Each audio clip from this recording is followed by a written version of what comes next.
Hello students, आज આપણે ધોરણ 12 કેમેસ્ટ્રીમાં પાર્ટ 2 વિભાગમાંથી ચેપ્ટર નંબર 14 જૈવિક અણુઓ વિશે ભણીશું। જૈવિક અણુઓની ઇંગ્લિશમાં કહેવાય છે બાયોમોલિક્યુલ્સ। જૈવિક અણુઓને એના નામ ઉપરથી જ કહી શકાય છે કે આ જીવંત પ્રણાલી સાથે સંબંધિત અણુઓની વાત આપણે કરીશું। અહીંયા જૈવિક પ્રક્રિયાઓ જે સજીવોમાં થાય છે એ જૈવિક પ્રક્રિયાઓમાં જે પણ તત્વો પરમાણુઓ અણુઓ વપરાય છે એના દ્વારા થતી રાસાયણિક પ્રક્રિયાઓને સમજવા માટે બાયોલોજી અને કેમિસ્ટ્રી એ બંનેના જોડાણથી એક નવા વિભાગની શરૂઆત કરવામાં આવી જેનું નામ છે બાયોકેમિસ્ટ્રી। આ વિભાગમાં બાયોલોજી સંબંધિત જૈવિક પ્રક્રિયાઓ અને કેમિસ્ટ્રી સંબંધિત તત્વોની રાસાયણિક પ્રક્રિયાઓના કોમ્બિનેશન્સ ભણવામાં આવ્યા। બાયોકેમિસ્ટ્રીમાંનું જ આ એક ચેપ્ટર છે જૈવિક અણુઓ। સામાન્ય રીતે જૈવિક અણુઓમાં આપણે જે આ ચેપ્ટરમાં ભણીશું એનામાં તમારી પાસે છે કાર્બોહાઈડ્રેટ્સ, પ્રોટીન, વિટામિન, ઉત્સેચક, ન્યુક્લિક એસિડ, લિપિડ વગેરે જેવા જૈવિક અણુઓની ડિટેલ આપણે આ ચેપ્ટરમાં ભણીશું। સામાન્ય રીતે આની અંદર આ ચેપ્ટરમાં આ જૈવિક અણુઓના બંધારણ, એમની બનાવટ, એમની રાસાયણિક પ્રક્રિયાઓ, એમના ઉપયોગો, કઈ જગ્યાએ કેવી રીતે ઉપયોગ થઈ અને એ આપણા સજીવોમાં ઉપયોગી વપરાય છે એ વિશેની વાત આપણે કરીશું। તો સૌથી પહેલા શરૂઆત કરીએ એ છે સૌથી પહેલા જૈવિક અણુનું જેને આપણે કહીશું કાર્બોહાઈડ્રેટ। કાર્બોહાઈડ્રેટ સેકેરાઇડ નામથી પણ ઓળખાય છે। સેકેરાઇડ એટલા માટે કહેવામાં આવે છે કે કાર્બોહાઈડ્રેટ્સ સ્વાદે ગળ્યા હોય છે અને આ ગળ્યા શબ્દને એટલે કે સામાન્ય રીતે કહીએ તો શર્કરા જે સ્વાદે ગળી હોય છે એને ગ્રીક ભાષામાં સેકેરોન કહેવામાં આવ્યું, જેના ઉપરથી સેકેરાઇડ નામ પાડવામાં આવ્યું। તેથી આપણે કાર્બોહાઈડ્રેટ્સને સેકેરાઇડ પણ કહી શકીએ છીએ। સામાન્ય રીતે કાર્બોહાઈડ્રેટ્સની વાત કરીએ તો કાર્બોહાઈડ્રેટ્સ અને પ્રોટીન એ બંને આપણા શરીર માટે એટલે કે માનવ શરીર માટે અત્યંત જરૂરી જૈવિક અણુ છે। આ કાર્બોહાઈડ્રેટ્સનું સામાન્ય સૂત્ર છે એટલે કે તમે કોઈ પણ કાર્બોહાઈડ્રેટ્સના જ્યારે ઉદાહરણ લેશો તેમના અણુસૂત્ર જે છે એ આ સામાન્ય સૂત્ર ઉપર આધારિત અથવા તો એને સુસંગત હશે। શરૂઆતમાં જો આનું ઉદાહરણ આપણે લઈએ તો કાર્બોહાઈડ્રેટ્સનું એક સુપ્રસિદ્ધ ઉદાહરણ છે ગ્લુકોઝ, જેને આપણે ઘણી જગ્યાએ સાંભળ્યું પણ હશે, તમે એના અણુસૂત્ર જોયા પણ હશે। તો આ ગ્લુકોઝનું સૂત્ર છે જેને આપણે કહીશું C6H12O6। આ સૂત્રને જો હું આ સામાન્ય સૂત્રના હિસાબે લખું તો એ આવી રીતે બનશે C6H2O6 ટાઈમ્સ, જેને તમે દેખીને કહી શકો છો કે આ C6 છે એ CX સાથે સંબંધિત છે, H2O6 છે એ H2OY સાથે સંબંધિત છે। મતલબ આ ગ્લુકોઝનું અણુસૂત્ર એ સામાન્ય સૂત્ર સાથે સુસંગત છે।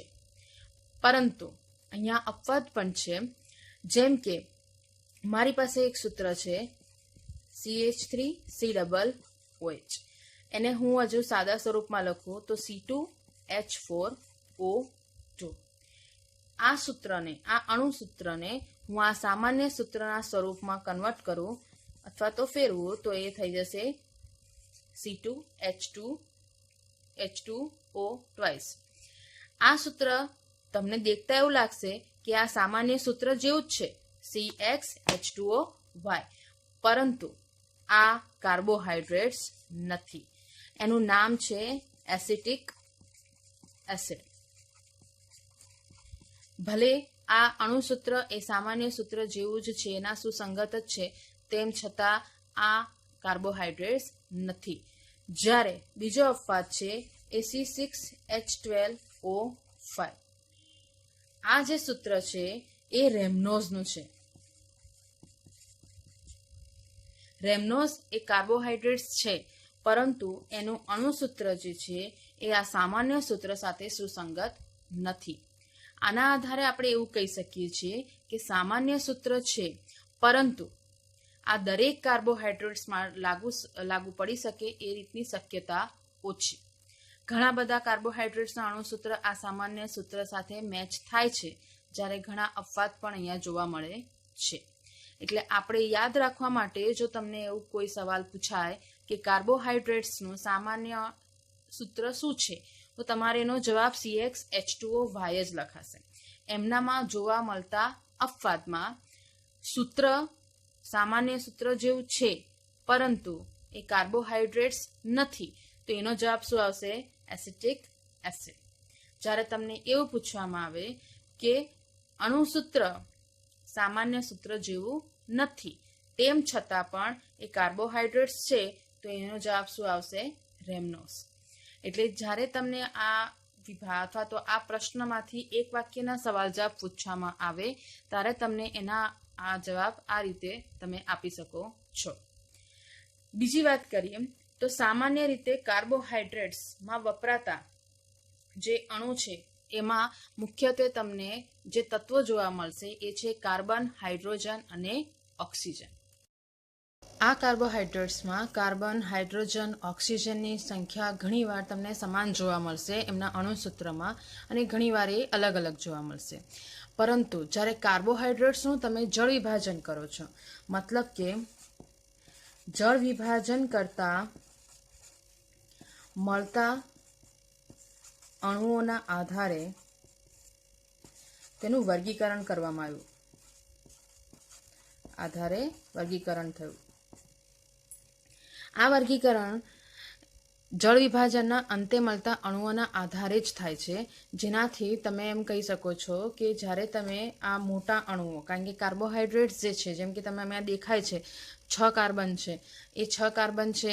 પછી એવી રીતે સુક્રોઝનું ઉદાહરણ લઈએ તો સુક્રોઝ જે છે એ C12H22O11 આ સુક્રોઝનું ઉદાહરણ છે, જેને આપણે સામાન્ય રોજિંદા જીવનમાં ખાંડ તરીકે ઉપયોગ કરીએ છીએ. એ તમારું બીજું કશું જ નહીં પણ એ કાર્બોહાઈડ્રેટ્સ, જેને આપણે શું કહીશું? સુક્રોઝ છે. આવા મોટા અણુઓનું જ્યારે જળ વિભાજન કરો છો ત્યારે એ અણુઓ તૂટે છે, અને એ તૂટ્યા પછી એનામાંથી શું બને છે એના આધારે એમનું વર્ગીકરણ કરવામાં આવ્યું. સામાન્ય રીતે લેવા જઈએ તો આપણે વર્ગીકરણની શરૂઆત કરીશું સૌથી પહેલા એમના સ્વાદના આધારે. એટલે જો હું કાર્બોહાઈડ્રેટ્સ લઉં,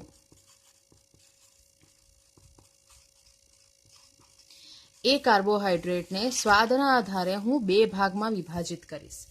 સૌથી પહેલું જે છે એ તમે કહી શકો છો શર્કરા, અને બીજું કહીશું આપણે અશર્કરા. શર્કરા એટલા માટે કહેવાશે કારણ કે જે કાર્બોહાઈડ્રેટ સ્વાદે ગળ્યા હોય છે એને આપણે શર્કરાવાળા વિભાગમાં રાખીશું, અને જે કાર્બોહાઈડ્રેટ સ્વાદે ગળ્યા નથી હોતા એને આપણે અશર્કરા તરીકે રાખીશું. હવે તમને એવું થાય કે સૌથી પહેલા આપણે એવું કીધું કે કાર્બોહાઈડ્રેટ્સને સેકેરાઇડ એટલા માટે જ કહેવામાં આવ્યા કારણ કે એ સ્વાદે ગળ્યા છે, પરંતુ તેમ છતાં પણ અમુક કાર્બોહાઈડ્રેટ્સ અપવાદ તરીકે એવા છે કે જે સ્વાદે ગળ્યા હોતા નથી. એમને આપણે ક્યાં મૂકીશું? અશર્કરા વિભાગમાં, જે ગળ્યા નથી. આ જે અશર્કરા વિભાગની વાત કરીએ તો એ અશર્કરા વિભાગમાં જે કાર્બોહાઈડ્રેટ્સ આવે છે એને આપણે શું કહીશું? પોલીસેકેરાઇડ. તેવી જ રીતે શર્કરા વિભાગના પણ 2 પાર્ટ પડે છે. એ 2 પાર્ટમાં પહેલું જે છે એ છે મોનોસેકેરાઇડ, અને બીજું જે છે એ છે ઓલિગોસેકેરાઇડ. આ બધાની વ્યાખ્યાઓની જો વાત કરીએ તો મોનોસેકેરાઇડ શબ્દ છે મોનો મતલબ સિંગલ.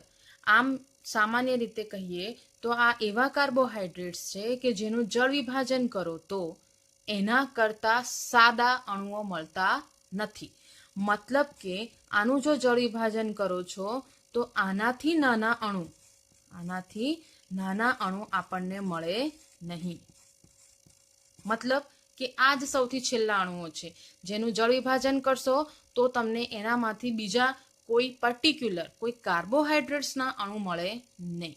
એનું વિભાજન બીજા અણુઓમાં થઈ જાય, જેમ કે કાર્બન ડાયોક્સાઇડ, પાણી છે, એવી રીતના અણુઓમાં એનું વિભાજન થઈ જશે, પરંતુ કોઈ કાર્બોહાઈડ્રેટ્સનો અણુ મળે નહીં. એટલા માટે આ એવા કાર્બોહાઈડ્રેટ્સ છે જેમના જળ વિભાજનથી એનથી નવા કોઈ નાના કાર્બોહાઈડ્રેટ્સ આપણને મળે નહીં. એટલા માટે એને કહેવાય છે મોનોસેકેરાઇડ.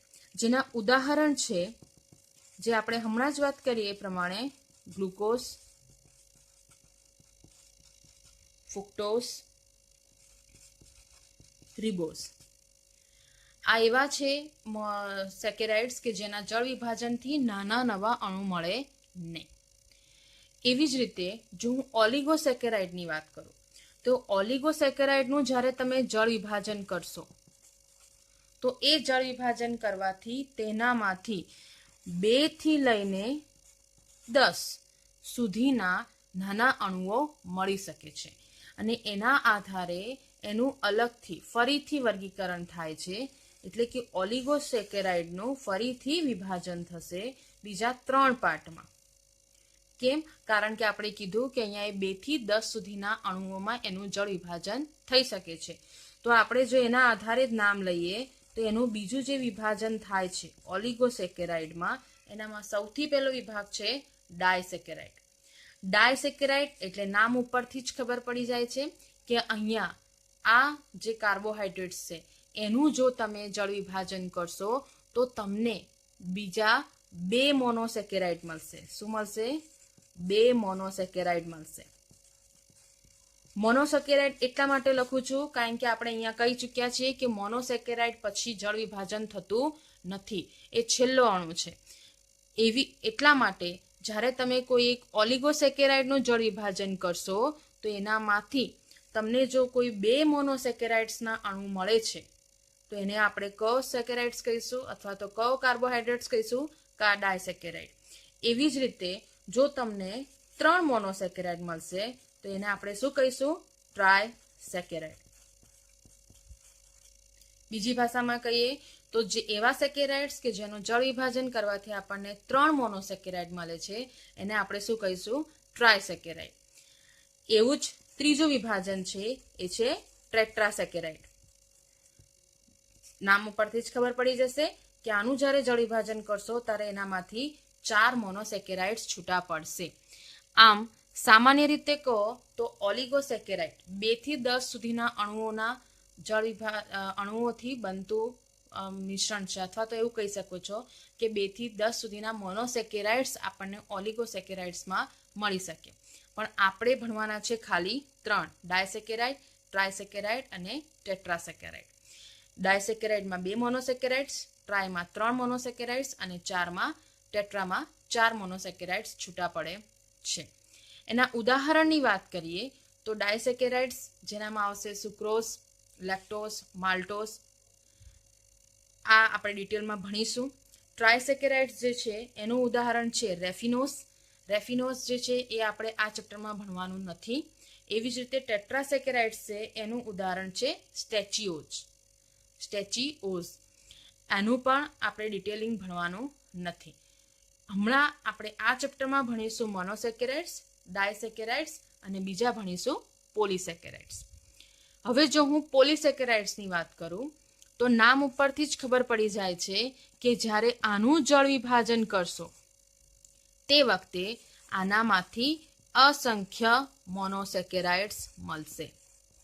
અને અસંખ્ય મોનોસેકેરાઇડ્સ મળે છે એટલા માટે જ એને શું કહેવાયું? પોલિસેકેરાઇડ્સ. આ એવો કાર્બોહાઈડ્રેટ્સ છે કે જેના જળ વિભાજનથી તમને અસંખ્ય મોનોસેકેરાઇડ્સ મળે છે.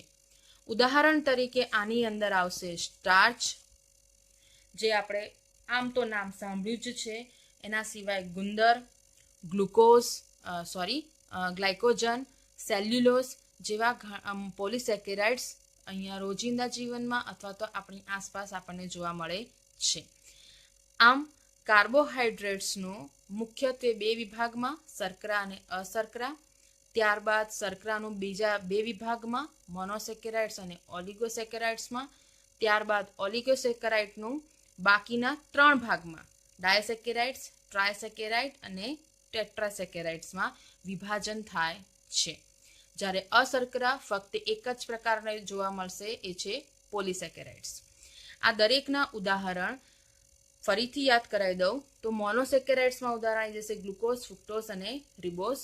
ડાયસેકેરાઇડ્સમાં ઉદાહરણ તરીકે આવશે સુક્રોઝ, લેક્ટોઝ, માલ્ટોઝ. ટ્રાયસેકેરાઇડ્સમાં ઉદાહરણ તરીકે આવશે રેફિનોઝ અને ટેટ્રાસેકેરાઇડ્સમાં ઉદાહરણ તરીકે આવશે સ્ટેચ્યુઓઝ. આનામાંથી પૂછાતા સવાલ સૌથી પહેલો આવશે કાર્બોહાઈડ્રેટ્સનું વર્ગીકરણ સમજાવો. તો તમારે આ દરેકને ડિટેલિંગ થોડીક લખવી પડે, કારણ કે એની વ્યાખ્યા તમારે બતાવવી પડે અને પછી એની નીચે એના ઉદાહરણ લખવાના. ખાલી તમે આટલું લખશો તો આ 3 માર્કનો સવાલ ગણાય નહીં. પણ જો તમને અલગથી પૂછે કે ઓલિગોસેકેરાઇડ સમજાવો, તો એની વ્યાખ્યા, એના 3 વર્ગીકરણના ભાગ અને એના ઉદાહરણ વિશે લખવાનો. તમને સવાલ પૂછાય પોલિસેકેરાઇડ સમજાવો, તો પોલિસેકેરાઇડ્સની વ્યાખ્યા અને એના અંદરથી એના ઉદાહરણ. એવી જ રીતે મોનોસેકેરાઇડ્સ એટલે શું એવો સ્વાધ્યાયનો પણ સવાલ છે, તો જેનો આન્સર તમે લખી શકો છો.